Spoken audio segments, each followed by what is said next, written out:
sort of airtime. What it comes out to is like without a whole lot of mods applied, you get about a third of your charge bar back every time you use of your energy bar back every time you use this ability. And one of the things I saw in the tooltip is it does increase damage to targets under 50% health, I think. I don't know if that's still the case. Yeah, I worked on it a while ago. I don't remember. That might be the case. It's possible. Yeah, but it also, again, it has charges. So you can chain these together over and over and over and over again. Yeah. To stay in the air for a really prolonged amount of time. And then if you concentrate on things like ability recharge and charge limit, you can get people that feel like they can fly for almost ever. One thing with my Tigerclaw, and you'll see it in a little bit with the Firecat, is I have the legendary item, or two of them, both equipped that we showed off in the itemization tooltip. Undying Sun, which I didn't get any good shots of it proccing because it saved my ass a lot. But if you see the jump jets, there's like little, the effects are a little bit different, and that's from Skybreaker. Because that's one of the things that legendary item does is change your jet effects. So you have like that little electrical tingling stuff, tendrils coming out. So the jets look a little different. So that's not stock. That's actually a product of me having a legendary reactor equipped. Yeah, and then I'm hoping we'll see a good shot of, because you had a couple of really good plays with disruption shot or disruptor. It was just one actually, but well, it stood out to me. But so disruption now, we define sort of the Tigerclaw as someone who's really responsive and controls the battlefield, and so he can, his primary weapon and missile barrage sort of say that no matter where I am, I can respond to a problem almost anywhere on the battlefield. I'm up in the air sort of surveying the problem. And then we wanted to sort of accentuate that aspect of control about him by giving him some good crowd control. And so this is really good for bosses like Juggernauts, chain gunners, mortarmen, things that with tons and tons of HP that really punish you if you stand in front of them. Is he arcs out electricity at the target, and the target gets stunned for, I think right now, 3 seconds. Yeah. And then that target becomes the center of an electric AoE, basically becomes a lightning rod, and shocks all nearby targets. Only the one at the center, giving them all the lame themes. I'm not entirely sure what that means. Only the one at the center actually gets stunned, but all of them take damage. So you pick the one that's going to deal the most damage, and you can just lock him down for your team. Or if there's someone solo, it's a really good use. And one of the things you can see in the replay there is after the stun ends, he gets knocked back. Yeah, it was kind of like those old. It's sort of this old like hokey idea that you see in like old movies where like you touch the live wire and you're like and then boom, and then there's always a pop at the end that sends you flying back. It's very comical, but it sort of it gets intuited pretty well. Yeah. Yeah, and so he's been like the Tigerclaw's been really popular, at least in the office. I see a lot of people playing him. Like we'll do horde mode tests, and it's like, 4 Tigerclaws. Yeah, Tigerclaw looks. He's just fun. He looks amazing. Just want to go fast. Just want to go fast. So fast. We cut you off.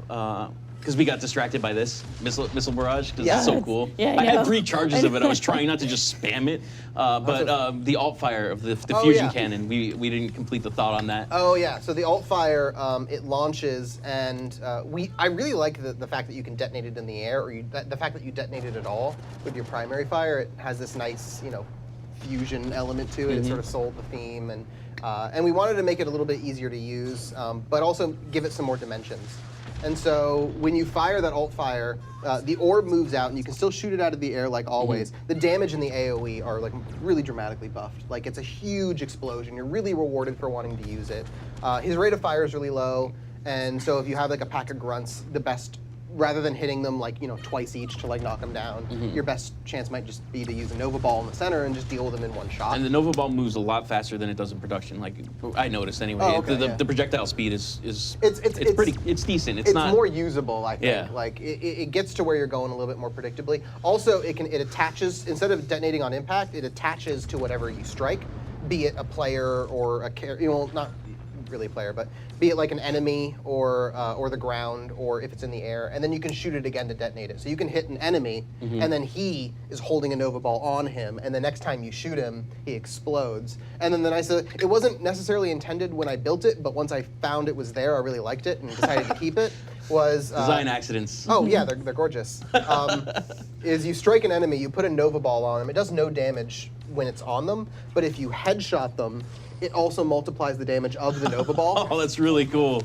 And so Nova Ball headshots do insane damage. Like at level 30, you're seeing like 28, 30k, something like that. Something not to be scoffed at.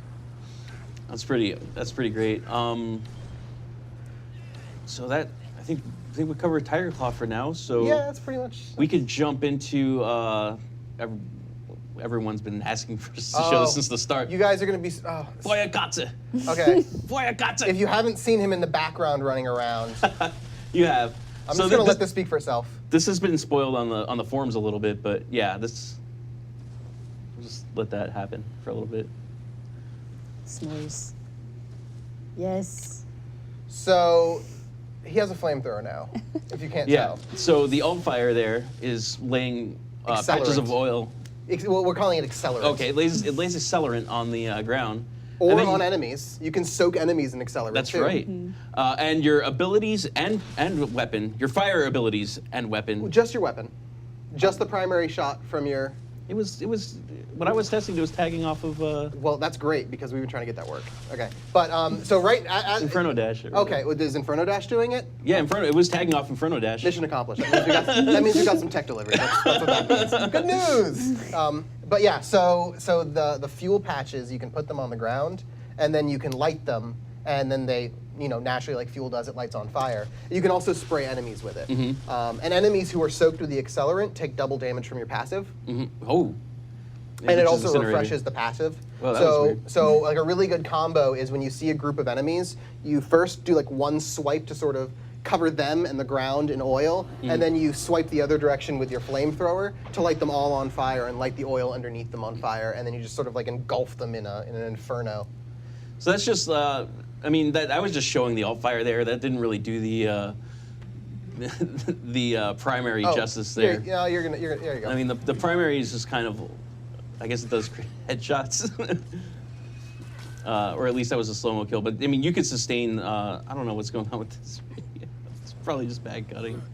But yeah, you could just sit there and spray them with the, basically your little projectile thrower, or fluid thrower, kind of. Yeah, like it's kind of like a flamethrower. Yeah, it's like an actual flamethrower, in which we, rather than it shooting just this big comical gout of flame, we have it shooting a stream of something that feels like someone lit gasoline on fire. It's lit fluid.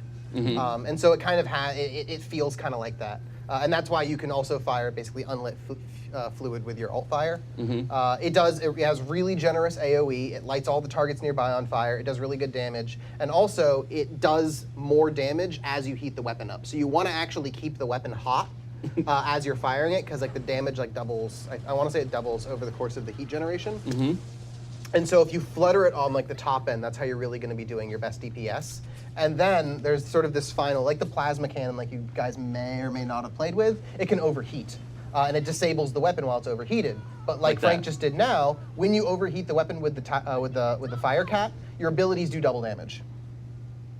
And so it's a great way, like if you light everyone on fire, you lead in hard with your flamethrower. You can overheat it on purpose, so you can lead into things like thermal wave. And thermal wave's gotten some love too, and hopefully we'll see you use it here shortly. I've used it a little bit there. Yeah. So there it is. There we go. So this is the perfect combo that I'm talking about. So Frank overheated his weapon and then led directly into thermal wave. Thermal wave puts a forward shield in front of you, just so you can stand right in front of your enemies. And then you move into a damage state where you put away your weapon and you project fire outwards in a cone that also punctures targets and shields. People seem kind of nervous that the Firecat's getting gutted with this weapon update. I gotta say, I've used it. It's pretty brutal. It's lethal. Like I was just cutting things down with that thing. It's got a really good range on it. That overheat mechanic to like comboing your abilities. Like there were moments where I have shockwave there. You might be able to see on the interface where I overheated and then just laid an entire wave to waste with the shockwave. And then finally, Firecat, his Inferno has also gotten a change. So Yes. So I don't think I had it there. You've seen it in other Battleframe you've seen it, but you stuff. probably didn't know what to make of it. So Inferno, sorry, Incinerator. No, Inferno. No, it's Immolate. Immolate. God, there's so many fire words. Sorry. Fire words.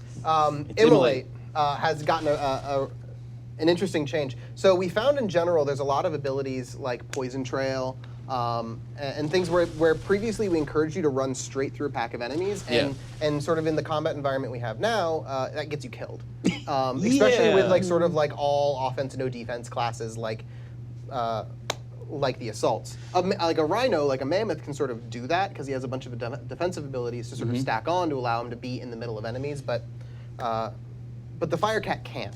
And so we had to figure out what would be the good role for that ability to take, and we still wanted it to be AoE. Yeah. And we wanted it to have these interesting use cases. So now, when you strike someone with this ability, it's targeted on someone else, and it traps them inside a thermal thunderdome that's on fire.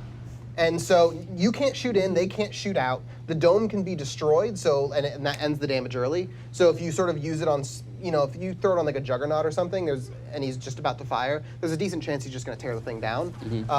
But you can sort of use it smartly. It's really great on like grunts and shock troopers and things like that. And it'll trap them in the dome, and it's sort of like an I'll deal with you later move. Yeah. It's a good way to put a group of enemies aside and say, let's wait like 6 seconds. Or not 6 seconds, like 4 or something. Yeah. And I'll come back to you while I deal with your friends over here. Rip Immolate and Overcharge.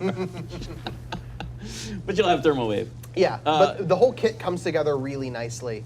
You have the ability to do interesting things, like you can lay fuel down, light it on fire, and then trap everyone who's in the fire patches in this dome, and then you step away, because he's a lot of what he does is dot damage, and so it gives you a chance to sort of like lay your dot damage on and then step away. Comment on chat there is Immolate was fine the way it was. It was an effective tool. Well, like David just mentioned, we're touching everything, not just the battle frames. We're touching the enemies too. So Immolate, if you're running into a big patch of enemies, is probably a death wish. Yeah. If you jump into the middle of them without some way to either, if they have any sort of aggro on you at all, and if you're in the middle of them, you probably do, they're just going to turn to you and kill you. Which previously, like our time to deaths for players were much longer, and just in general, we're shifting away from the combat pacing has changed. And so I agree, like on live, it does work fine, but this is a response to the changes to the enemies as well as the overall battle frame. And I think you're really going to like it. Once you get your hands on it, you're really going to dig it. Yeah, and I think also here for the Thermal Wave, the fire shooting forward, you also get, it looks like I have to be up close for that, but it actually has a decent range on it. It does have a pretty decent range. I want to say like 25 meters, something like that. Yeah, I wasn't aware of its range, so I was up close just to try and get some damage in there. But you also want to punch through as many targets as you can. So the closer you are to the lead guy, the closer you are to the guy in the back as well. And you really want to get as many people in that cone as you possibly can. Yeah. You meant to do that. That was the strategy. That's the strategy. Yeah, That's totally. the strategy. All that fire. I mean, Yeah. I think the Firecat does more fire now. Oh, he's so fire. He's So fire, such flame. So that's a quick look at the battle frames. Then there's people were asking about the Nighthawk. Yeah. I think you were saying like the Nighthawk more or less stayed. So the Nighthawk was really about his gun. And so we did a lot of work with his gun to make that feel good. And so, I mean, a quick overview is his headshot damage is through the roof. He can really successfully one-shot kill enemies as long as he's staying precise. Let's see. Remote explosive was changed to remote flashbang. Yep. So it now has a stun component to it.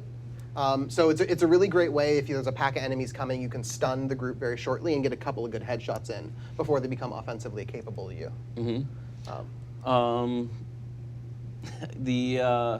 And then there was, I think there was like a little change to execution. No, I don't. Well, The change is that we added some better effects messaging to when your ambush perk was active, because your ambush perk is really, really potent. And now we actually have effects messaging on it, so you can tell when it pops on and falls off. And it still has all the same things where it will refresh.